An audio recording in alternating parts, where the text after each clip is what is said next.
I mentioned to Waleed a little while ago that I thought that one of the most disturbing things to me is when my Sindhi, I say feudal because it's such a loose word in this society, my Sindhi feudal friends find the Sindhi middle class more threatening and more divisive and imposing as an enemy than they find outsiders who interfere with the continuity of Sindh's traditions. And that kind of divisiveness is not ethnic.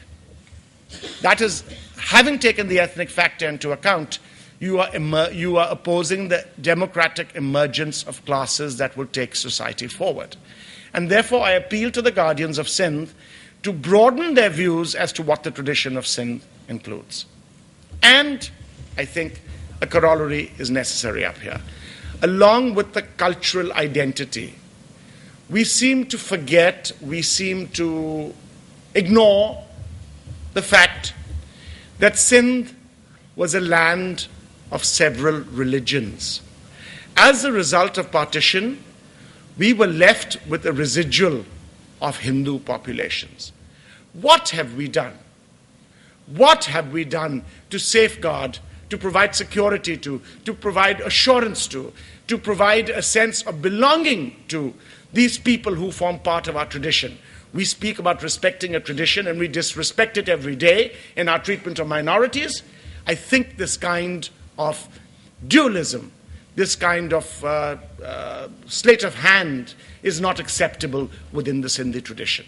So when we speak of challenges and choices, let us remember that we ourselves are party to and partners to the suppression of a vital part of our community.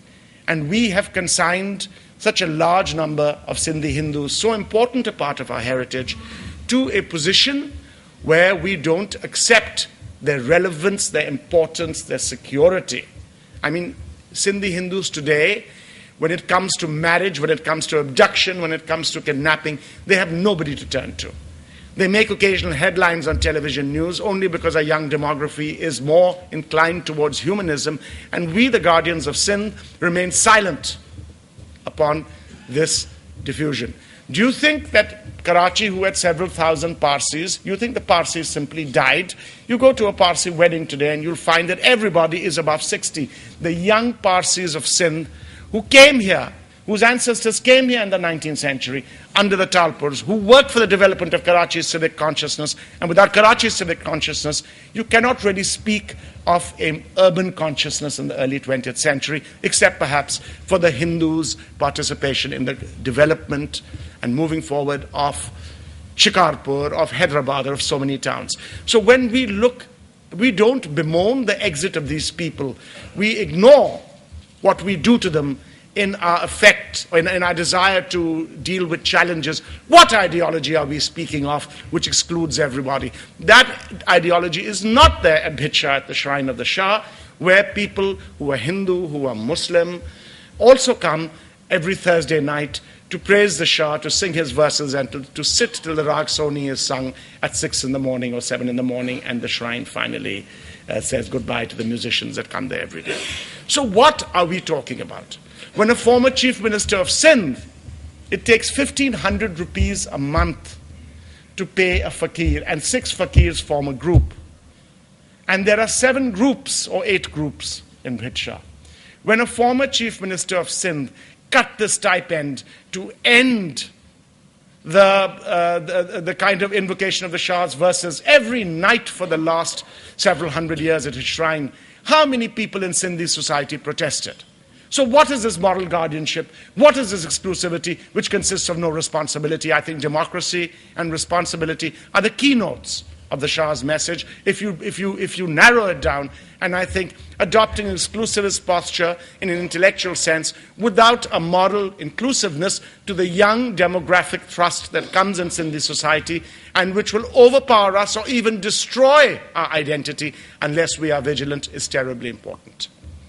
So I consider that to be the major challenge of Sindhi society. And I use Sindhi in the broadest sense, not people who speak the language.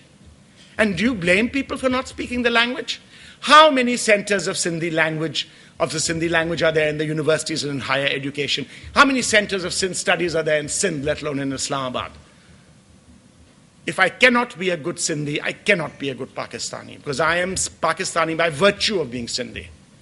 It is by virtue of that 1940 resolution which brought me into this union. And if I betray my own mother, how can I speak of the larger family? So I think that cultural factors are the beginning of the alphabet. I'm sorry if I sound didactic, but I was asked to talk on the alphabet, and I'm trying to talk on the alphabet. I think the second factor I'd like to bring out in a larger sense is economic and societal. I mean, fact of the matter, and I don't want to sound chauvinist up here, but I think that honesty about one's people is first accepted when one looks at observations and tries to explore them. Why is it when I go to Mirpur Khas, on one side of the road, I see the fact that Punjabi settlers have caused fields to bloom, and on the other side of the road, I don't say this is a controversy, I'm saying this is a simple observation, I find farms are more poorly managed. And I think this has to do with the entrepreneurial spirit, this has to do with the inclusivity of Sindh. I think it has to do with the fact that as a nation of diverse ethnicities, we need to work a lot harder. We need to understand that education is a basic input. I think that what is happening with education in this province is scary. It's scary, and therefore this is the Association of North America. If we could focus on centers of excellence, not least of all with centers of excellence, I think our centers for our language and our culture. Because our language and our culture today has a big responsibility. It is not only the language and culture of a small group of dying people, it is the language and culture which will take a larger population so that democracy may endure into its fold. I think we need to see a path for education and the economy. I think we need to change our attitudes with development in the Sindhi middle class. I think the Sindhi middle class needs to change its attitudes with respect to money and with respect to its behavior towards Sindh's culture. Some of them are foremost exponents of it, and some of them are very weak on Sindhi identity because the Pakistani rupee is paramount. I think we need to look at the rural areas, we need to look at the inequities of income, we need to see whether the traditional holdings of Sindhi agriculture, which were instituted by the British landlords, whether this system is able to provide the Sindhi rural areas, which I might say are the cultural homeland of what remains of the Sindhi language and culture. I think we need to respect and understand these village societies. I think, look at what happened in China in the 1920s, when Fei Xiaotong and the early pro-communist intelligentsia organized itself in Shanghai and other cities to create some of the greatest village studies ever done of Chinese society, and they are classics in their own sense.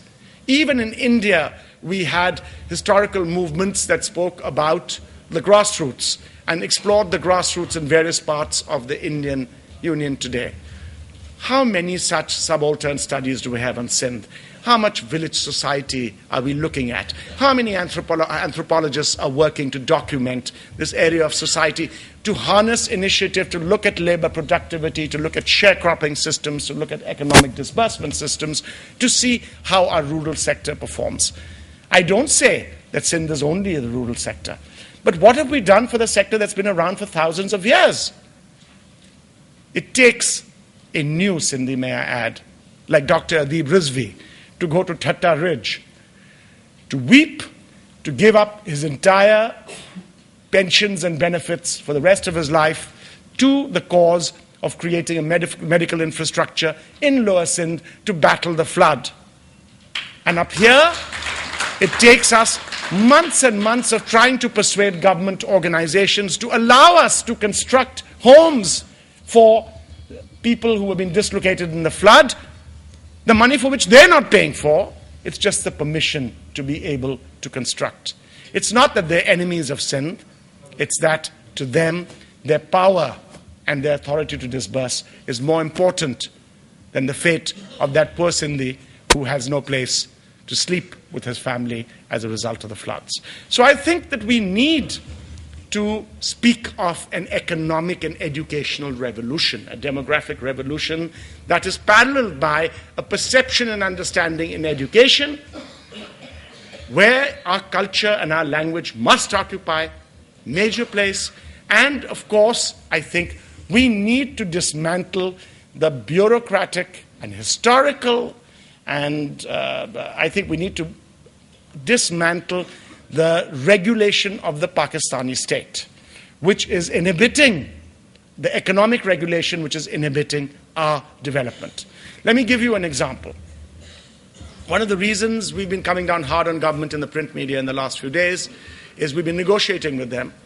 Now, they advertise in print media from the federal government.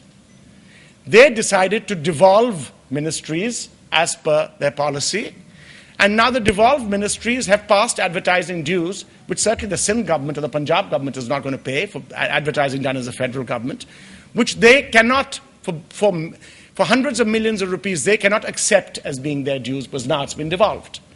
Now, this is the kind of morass of bureaucratic regulation and rules which I think is very indicative. Take this, forget the newspapers, take it at the low level of small units trying to survive in the interior of Sindh, Punjab, Balochistan. There are poorer provinces than even the poorest parts of Sindh, like Balochistan, which has been even more devastatingly hit by the floods.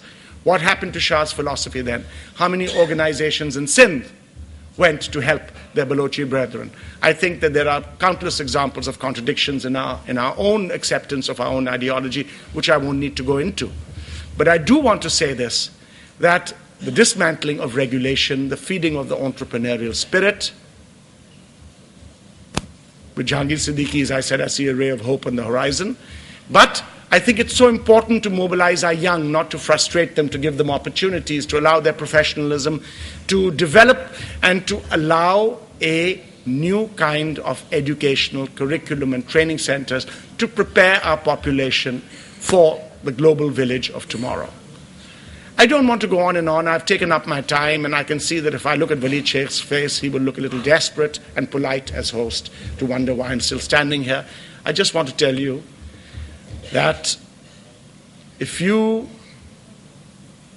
I would rather look at Latif's poetry and watch the new Sindh I see before me come to life as Mummal did upon hearing the camel hoofs of Rano's camel, than to be Sassi, who sunk in the river as a result of her love. Thank you.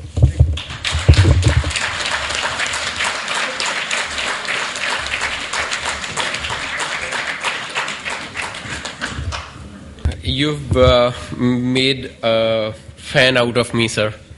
I'm glad that I'm here and invested my time here, listening to your mind-opening, if not eye-opening, candid thoughts.